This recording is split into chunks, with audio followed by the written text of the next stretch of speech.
Eu sou humano e, portanto, nada do que é humano me é estranho.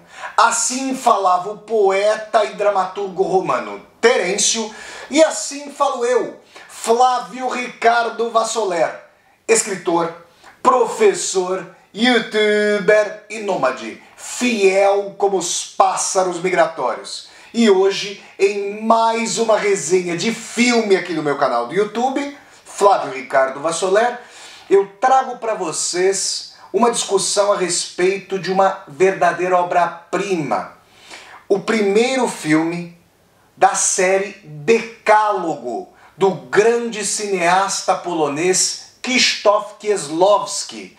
Essa série Decálogo envolve uma série de filmes de curta duração, ali, obviamente não curtíssima, não são curta-metragens de 10, 20 minutos, mas são filmes ali de menos de uma hora, filmes feitos para a TV polonesa no ano de 1988, e lá se vão mais de 30 anos, em que o Krzysztof Kieslowski vai lançar mão de todos e cada um dos 10 mandamentos para criar uma situação narrativa repleta de questões existenciais, filosóficas, grandes questionamentos aí da vida. O Decálogo número 1 acompanha justamente o primeiro mandamento: amarás a Deus sobre todas as coisas. E é claro que nós estamos falando aqui já desde o começo desta resenha sobre os 10 mandamentos que Moisés, o profeta judaico, teria recebido, segundo o livro do Êxodo do Velho Testamento da Bíblia, que ele teria recebido de Deus no Monte Sinai, e então teria levado ao povo judaico no sopé do Monte Sinai com as pedras da lei. O primeiro mandamento: amarás a Deus sobre todas as coisas, dá título e tema à primeira parte, entre 10, de Decálogo de Krzysztof Kieslowski. Então, gente, com o meu reloginho aqui em mãos para controlar o tempo, vamos começar a falar sobre esse belíssimo filme, essa belíssima introdução da série aí, Decálogo. Nós estamos na Polônia, não se determina, salvo engano, a cidade onde a história se passa, mas nós sabemos que nós estamos ali no rigoroso inverno polonês. Os polacos, né, os poloneses, que são aparentados dos russos, aliás, eu já morei na Rússia e a Polônia está no meu coração, porque o meu pai, número 2, eu tinha o meu pai biológico, minha mãe se separou quando eu era bem novinho, se casou novamente, e o meu pai polaco, meu pai nhanho, que me criou desde um aninho. A sociedade o chamaria de padrasto, mas jamais seria meu padrasto, é tão meu pai quanto o meu pai número 1, né? São 2 pais que eu tive a alegria de ter, 2 pessoas muito importantes aí na minha vida, junto com a minha avó, com a minha mãe, com a minha família como um todo. O meu pai polaco, meu pai nhanho, era filho de poloneses justamente. Então, assim, eu quero dizer a vocês que, olhando para as personagens desse Decálogo 1, eu me lembrei muito da família do meu pai. Inclusive, gente, não é brincadeira, o menininho dessa história do Decálogo 1, o Pavel, eu me parecia com ele quando era pequeno. Então eu fiquei ali com digamos, uma empatia. Isso colocado, essas empatias colocadas, nós estamos ali no inverno polonês e o menino Pavel é filho de um professor universitário com o sintomático nome de Krzysztof. Aí vocês vão falar: Flávio, será que tem laivos biográficos ali no fato de o Kieslowski ter colocado seu prenome, seu primeiro nome na personagem do professor universitário?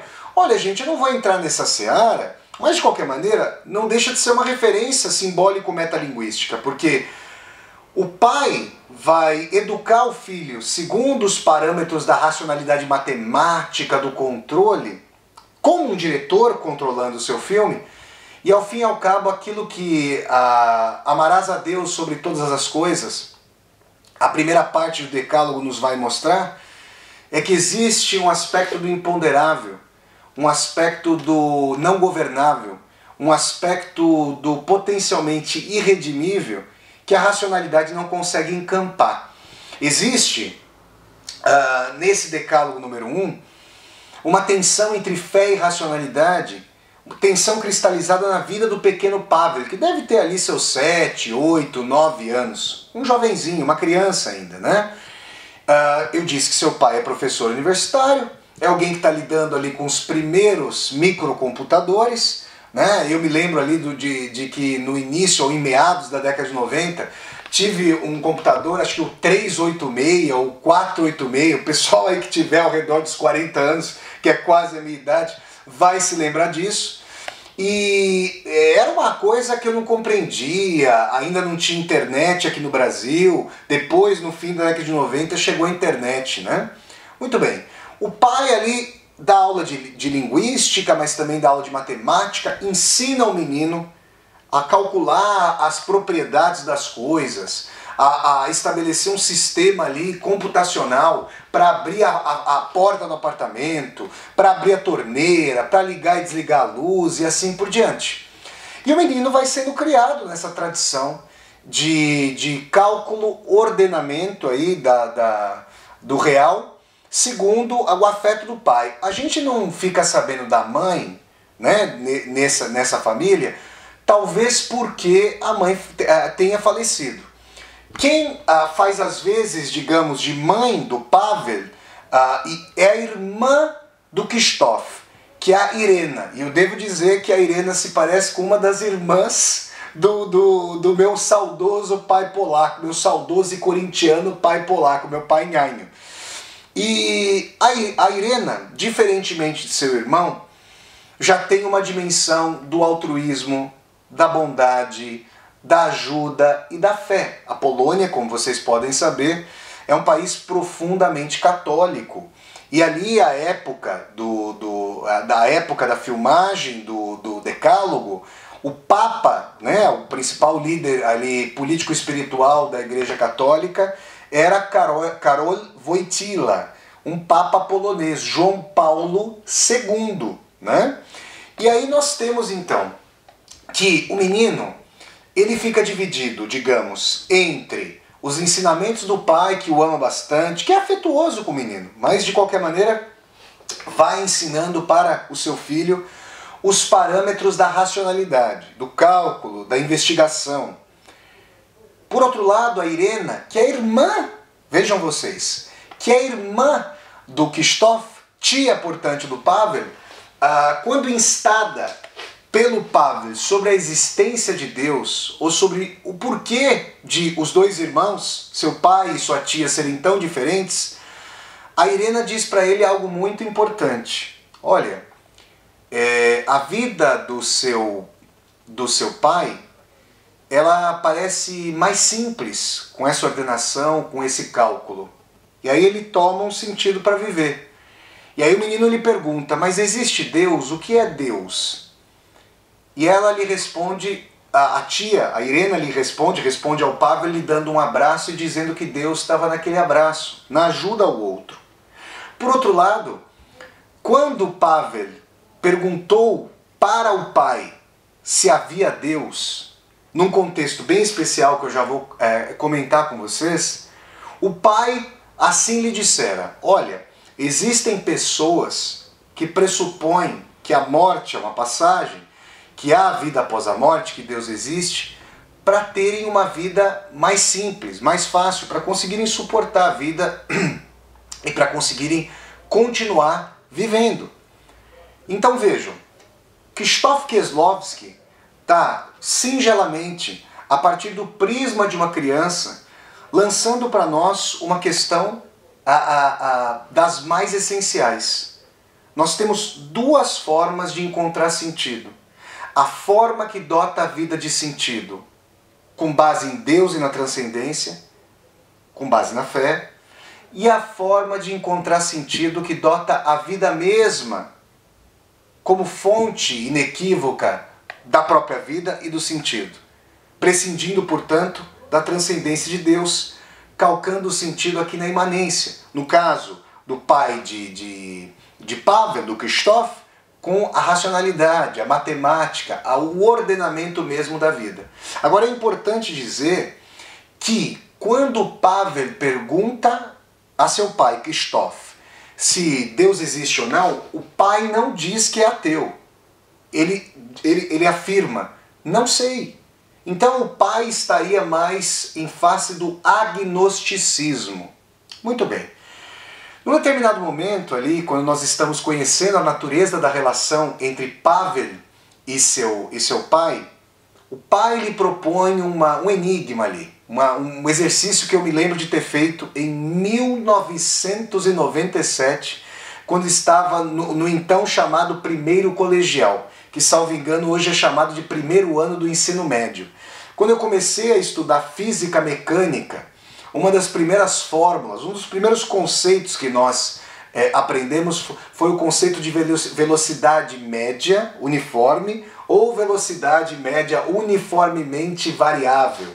E aí tinha aquela velha formulazinha, velocidade é igual a ΔD sobre ΔT, a variação da distância sobre a variação do tempo. As fórmulas mais simples. E aí o pai lhe propõe uma charada. Imagina que você tem uma figurinha do desenho correndo numa velocidade X e outra figurinha do desenho, digamos, o Papaléguas e o coiote.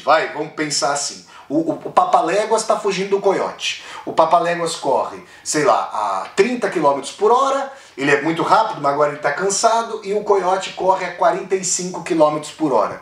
Eles estão, digamos, a 3 minutos um do outro e ambos percorrem uma velocidade uniforme, digamos, não se distanciam, não tem uma variação que não seja, mesma variação que não seja, que não deixe de ser uniforme. Em quanto tempo o coiote vai abocanhar o Papaléguas? O pai propõe, com outras personagens do desenho polonês, propõe para a criança, para o Pavel, esse menino engenhoso, inteligente, a solução desse enigma. E o Pavel, utilizando ali um programa que ele próprio havia desenhado, é um menino prodígio, é um verdadeiro prodígio. Ele consegue determinar a temporalidade.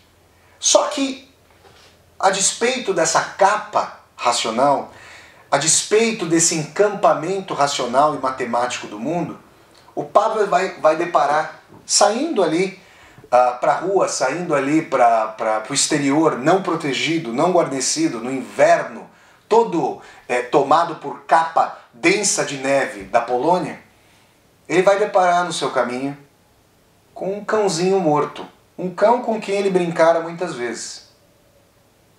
E aí, ao deparar com a morte, ao não saber como lidar com esse que é o imponderável radical da vida, que é uma das certezas, mas também uma das certezas mais imponderáveis da vida, Pavel retorna para casa chorando. E aí diz para o seu pai, com esse tipo de sabedoria, que é uma sabedoria irrevogável, uma sabedoria sem retorno, uma sabedoria que faz com que mesmo uma criança toque a caveira de Hamlet, o fundo mesmo da vida. Pai, qual é o sentido da vida? Hoje de manhã eu estava feliz por ter resolvido o problema do Papaléguas e do coiote. Mas qual é o sentido de resolver esses problemas? Qual é o sentido de me alegrar com a vida se ela vai desembocar no cachorrinho morto, no cachorrinho congelado?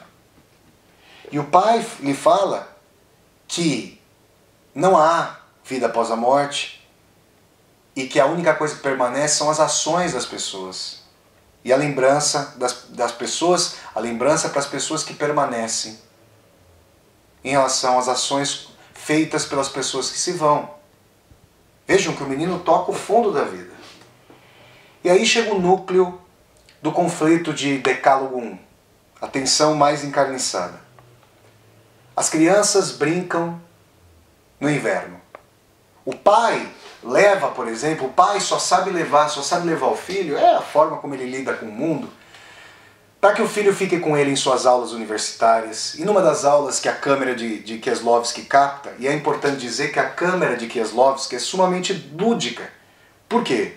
Ao invés de a criança pequenina, a despeito de ser um prodígio, ainda a criança sendo pequenina, ao invés de a criança ter o vislumbre do auditório como um todo da sala de aula, a criança se senta ali num dos degraus do tablado, do auditório, da sala de aula, ela olha o pai enviesadamente, olha para suas mãos, tenta figurar o todo a partir da parte, a brincadeira da criança.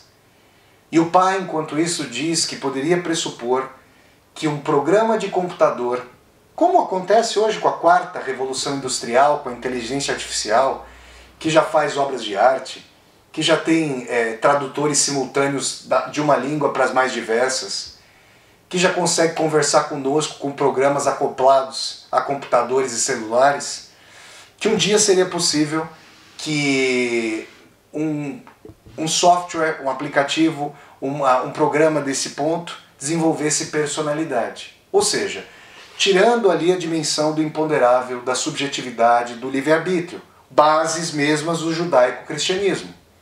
Muito bem. O pai, além disso, leva a criança para jogar xadrez.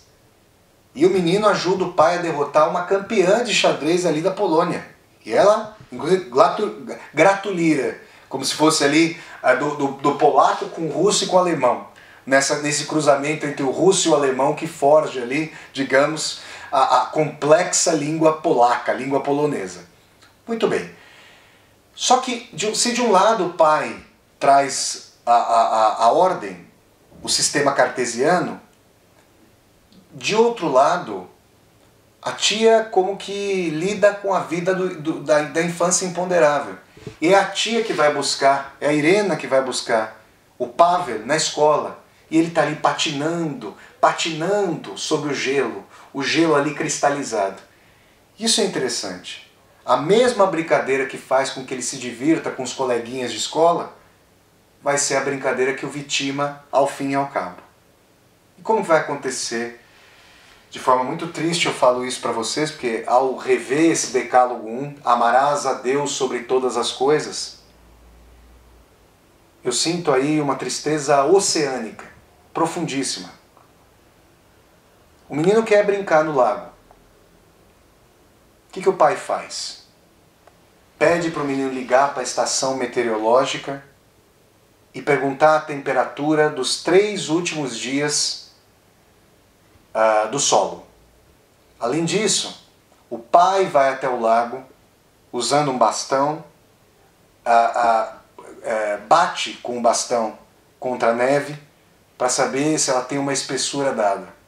E por meio de cálculos, lançando mão do seu computador, o pai calcula a espessura, a temperatura, levando em consideração a espessura do gelo, a temperatura ambiente do solo, qual seria a carga, o peso que para cada metro quadrado o gelo suportaria. E está para muito além do peso do pequeno Pavel. Então o pai autoriza o Pavel a brincar no lago de gelo. Acontece. E geralmente quando se tenta aí encampar a vida com a racionalidade, ou totalmente encampá-la com a racionalidade, geralmente é o que acontece. Algo inesperado, não calculado, da ordem do imponderável, acontece. Um buraco no gelo se abre, o pai não tem notícias do Pavel, e nós ficamos sabendo que o pequeno Pavel, brincando, guarnecido pela racionalidade matemática do pai, acabou morrendo congelado, acabou caindo no buraco aberto, na fenda aberta no lago, e faleceu. Se vocês fossem os pais, o pai ou a mãe do Pavel, do Pavel, justamente, se vocês fossem o Krzysztof e tivessem participado, ainda que obviamente sem qualquer intencionalidade, da morte matemática e não matemática do filho, o que vocês sentiriam? Que dimensão chegaria até vocês? Como lidar com um sentimento, com um afeto que mostra o rosto de Medusa, a cara de caveira, de Hamlet da vida? A injustiça, a tragédia irrevogável, um torpor que não vai passar, uma vontade de obscurecer a razão. Essa razão que queria encampar tudo, que queria iluminar tudo, e que agora é completamente impotente em face da medula da vida, não como luz, mas como sombras. como dor. E numa cena muito bonita, já com a tia Irena chorando profundamente, vendo ali a imagem do Pavel na televisão, relatando a morte do menino, o pai vai até uma igreja que havia sido apresentada, e ele empurra o altar da igreja. Um altar ali que é feito de uma série de tijolinhos pênsios. A imagem de uma santa, da mãe de Jesus Cristo, de Maria, cai, uma vela tomba, e a cera derretida da vela cai sobre o rosto da figura de Maria como se fossem lágrimas. O pai agora, todo meticuloso, dado a fazer exercícios físicos, a calcular tudo, a compor o horário com o filho, a organizar a sua vida como se a vida fosse organizável e organizada, agora sente em si o imponderável, a tragédia. E aí a gente pode ficar pensando, Flávio, qual a dimensão dessa primeira história do Decálogo com amarás a Deus sobre todas as coisas? Parecia que, como, digamos, a figura de Satanás contra Deus no livro de Jó, parecia que o pai se sentia autossuficiente. E aí, como a gente sabe que no Velho Testamento isso tende a acontecer, desafios das criaturas para Deus, ou de Deus para as criaturas. Como se ele não amasse Deus sobre todas as coisas ao se sentir iluminado de forma suficiente para prescindir da divindade. Essa é uma questão que vem aqui para nós, e eu quero dizer a vocês que essa primeira parte, que tem pouco mais de 53 minutos e alguns segundos, ela consegue me tocar profundamente, porque as descobertas transcendentes, ou metafísicas, como vocês queiram, as descobertas espirituais de uma criança, ou de um pai, descobertas tardias, são da ordem do que é mais profundo na vida. Descobrir que nós não estamos aqui numa sucessão infinda de dias. Descobrir que pensar que há amanhã é uma ficção, está na ordem de nós termos um segundo nascimento nessa vida. O primeiro nascimento é aquele que antes era eivado de um tapa por parte do médico para, assim se dizia, fortalecer os pulmões. Mas era algo como, bem-vindo ao deserto do real. Agora esse segundo nascimento, ou renascimento, como vocês queiram, é da ordem da dor como parteira da sabedoria. Como parteira de um primeiro laivo de maturidade que faz com que a vida se funda à dor. Com que a vida mostre quão insuficiente e injusta, em termos essenciais, existenciais, ela pode ser. Quando a despedida não tem qualquer preparação, se é que se deveria pensar numa preparação para a despedida, em termos essenciais da vida. Esses foram então, gente, os questionamentos mobilizados pela primeira parte de Decálogo. Amarás a Deus sobre todas as coisas, do grande cineasta polonês Krzysztof Kieslowski. Se vocês gostaram de mais essa resenha de filme aqui do meu canal do YouTube, vale lembrar que essa resenha é a primeira parte de outras 10, no total 10 resenhas que vai haver, outras 9 que ainda haverá, sobre Decálogo. Se vocês gostaram de mais essa resenha, deem um like no vídeo, curtam o vídeo, disseminem esse vídeo pelas redes sociais, para que nós possamos chegar cada vez mais e mais pessoas. Se você está chegando ao meu canal pela primeira vez, seja muito bem-vindo e bem-vindo. Eu peço que você se inscreva aqui no canal, toque a sinetinha para poder receber as notificações e deixe o seu comentário aqui embaixo para que nós possamos conversar.